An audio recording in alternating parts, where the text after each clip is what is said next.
नमस्कार। आज के इस व्याख्यान में हम एमए उत्तरार्ध के चतुर्थ प्रश्न पत्र विशिष्ट साहित्यकार में प्रेमचंद जी के प्रमुख कहानी संग्रह मानसरोवर भाग 1 से दिल की रानी कहानी के आधार पर हबीब के चरित्र की विशेषताओं का अध्ययन करेंगे। दिल की रानी कहानी ऐतिहासिक कथानक पर आधारित एक महत्वपूर्ण कहानी है। लेखक ने इतिहास प्रसिद्ध तैमूर के कत्लेआम, उसकी क्रूरता, कुफ्र तोड़ने की उसकी धुन को ध्यान में रखकर कथानक का गठन किया है। फिर इसमें तैमूर में हुए अच्छे परिवर्तन को कहानी के माध्यम से प्रस्तुत कर समाज को महत्वपूर्ण संदेश देने का प्रयास किया है। तैमूर जैसा बादशाह भी गलत धारणा की जोश में अनर्थ कर बैठा था। कहीं दूसरे लोग भी धैर्य आदि का रहस्य समझे बिना अपना तथा समाज का अहित ना करें, इसी उद्देश्य से कहानीकार ने एक ऐतिहासिक घटना को सामने रखा है। कहानी जैसी साहित्यिक विधा के माध्यम से वह घटना अधिक मर्मस्पर्शी और प्रभावपूर्ण हो गई है। इतिहास की तुलना में साहित्य व्यक्तियों पर अधिक प्रभाव डालने वाला होता है। प्रस्तुत कहानी में भी सबसे प्रमुख पात्र हबीब है। हबीब वास्तव में यजदानी की पुत्री थी, जिसे अन्य संतान के अभाव में तथा पुत्री की योग्यता के कारण उसने पुत्र की तरह उसे पाला पोसा था। हबीब पुत्री लड़के के वेश में रहती थी। उसने अपनी योग्यता, वीरता आदि गुणों के कारण तैमूर को अत्यधिक प्रभावित किया था। तैमूर ने उसे अपनी सल्तनत संभालने के लिए प्रस्ताव रखा था। बाद में यह बात ज्ञात होने पर कि हबीब पुरुष नहीं युवती है, तैमूर ने उसे अपनी पत्नी बना लिया था। यहाँ हबीब के कुछ प्रमुख गुण, चारित्रिक विशेषताएं इस प्रकार हैं। हबीब कुस्तुतुनिया में के तुर्क सेनापति यजदानी की पुत्री थी। यजदानी के 70,000 सैनिक तैमूर की सेना द्वारा मारे जा चुके थे और 1,00,000 सैनिक बंदी बना लिए गए थे। यजदानी भी बंदी बना लिया गया था।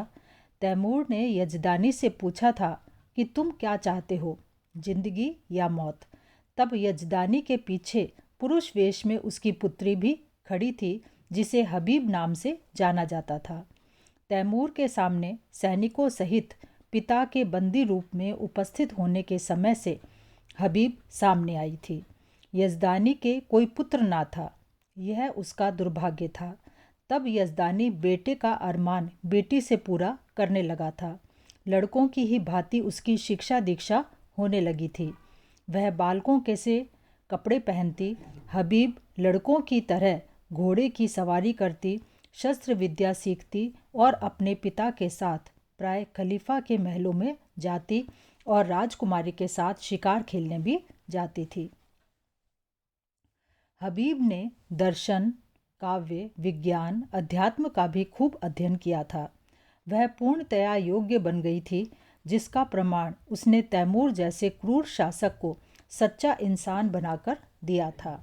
यदि हबीब योग्य ना होती तो तैमूर को प्रभावित ही ना कर पाती। हबीब ने फौजी विद्यालय में वहाँ की सबसे ऊंची परीक्षा पास की थी और फौज में नौकरी प्राप्त की थी।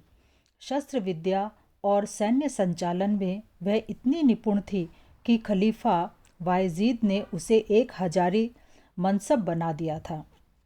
हबीब किसी के बंधन में रहना पसंद ना करती थी।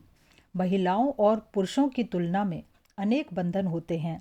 वह देखती थी कि पुरुष महिलाओं को बड़े उत्साहपूर्वक ब्याह कर लाते हैं, किंतु फिर महिलाओं के भाग्य विधाता बन बैठते हैं, महिलाओं को अपने अधीन रखते हैं। इसी कारण हबीब विवाह के बंधन में नहीं पड़ना चाहती थी। ऊंचे घरानों की महिलाओं से उसे मिलने जुलने का अवसर मिलता रहा था। इसीलिए वह देख चुकी थी कि महिलाओं को कष्ट सहने पड़ते हैं। वह वैवाहिक पराधीनता से और भी घृणा करने लगी थी। यजदानी ने यह निर्णय हबीब पर छोड़ दिया था कि वह चाहे तो विवाह करे और चाहे कुंवारी रहे। विवाह के पैगाम आने वालों से भी यजदानी यही कह देते थे कि इसका फैसला वही करेगी। यजदानी और उनकी पत्नी को हबीब के सतीत्व पर पूरा विश्वास था। इस कारण हबीब को पुरुष वेश में घूमने फिरने से भी यजदानी रोकते न थे। तैमूर द्वारा बहुत बड़ा अधिकार दिए जाने पर भी हबीब ने इस बात की परवाह नहीं की और निर्णय लिया था कि तैमूर क्या सोचेगा। उसने ईसाइयों को स्वतंत्रता भी अपनी इच्छा अनुसार प्रदान कर दी थी। यजदानी और उसकी पत्नी ने हबीब से तैमूर का प्रस्ताव स्वीकार न करने के लिए सुझाव दिया था और प्रस्ताव स्वीकार करने के कई खतरों का भी वर्णन कर उसे बताया था। फिर भी स्वतंत्र विचारों की हबीब ने प्रस्ताव को स्वीकार कर लिया था।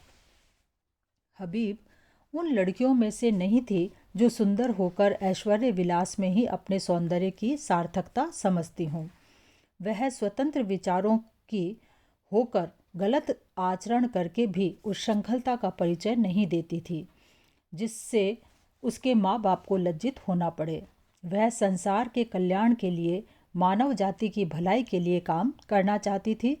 तभी उसने तैमूर के प्रस्ताव को स्वीकार करने के पक्ष में माँ बाप से कहा था कि खल्क की खिदमत का ऐसा मौका शायद मुझे ज़िंदगी में फिर ना मिले।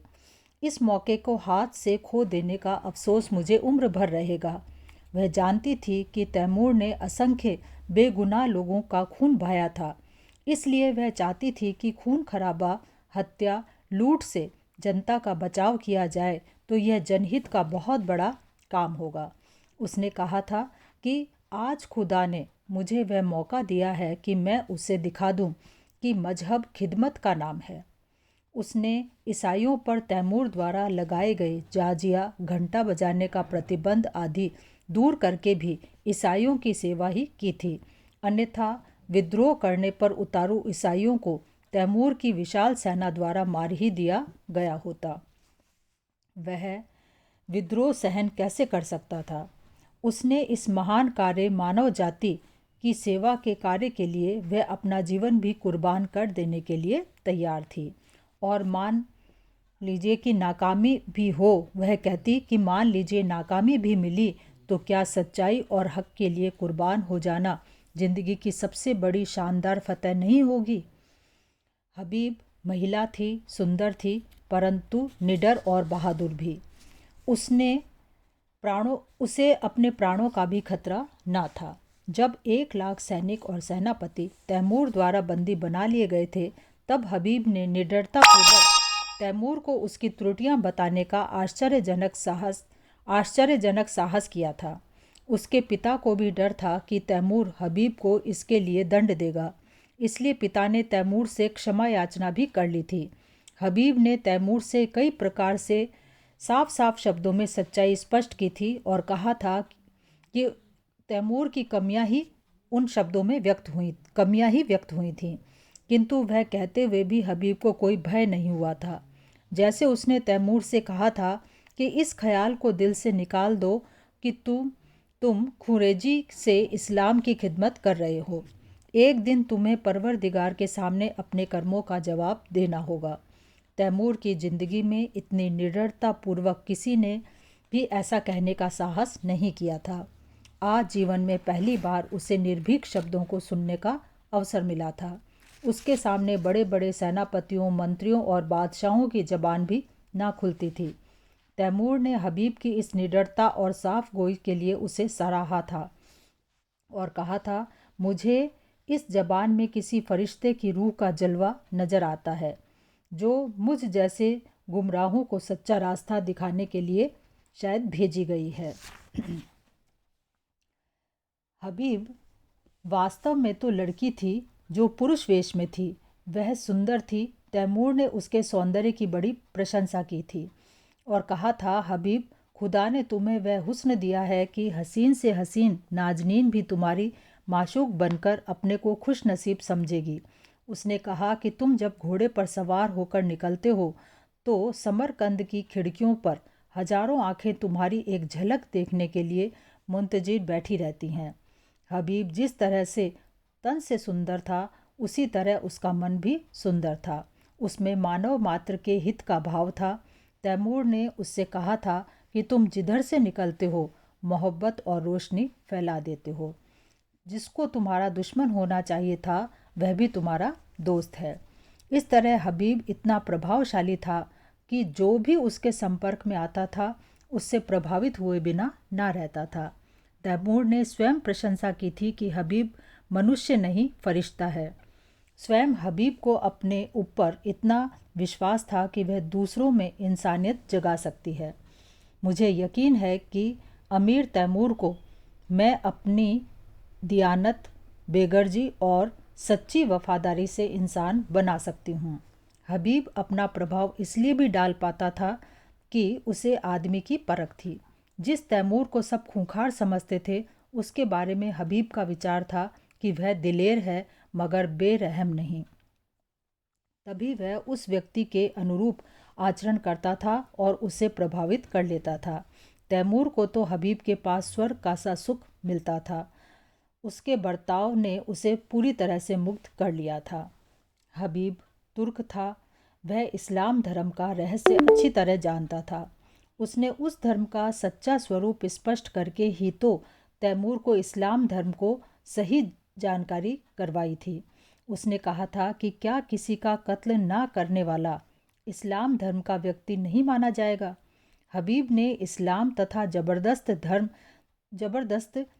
जबरदस्ती धर्म इन दोनों का तुलनात्मक अध्ययन किया था और पूरे 2 साल के अन्वेषण और परीक्षण के बाद ही इस्लाम धर्म को स्वीकार किया था।